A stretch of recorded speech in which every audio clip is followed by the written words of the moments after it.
With reference to India, basically right to education was, it was decided in the year 1809.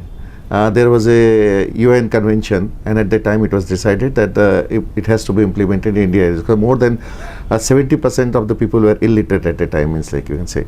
So it was told that decided, in fact the government of India was also there, and everybody decided that it has to be implemented.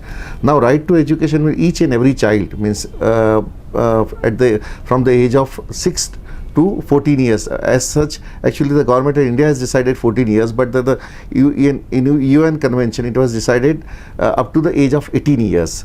So up to the age of 18 years, free and compulsory education is to be provided to all the children of India.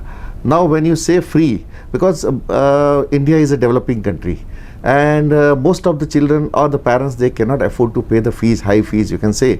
And when you say they cannot pay high fees, the infrastructure in the schools, public schools you can say, or the municipal schools is very poor. And for that reason, the right to education came into force. Children up to 18 years should be provided free education.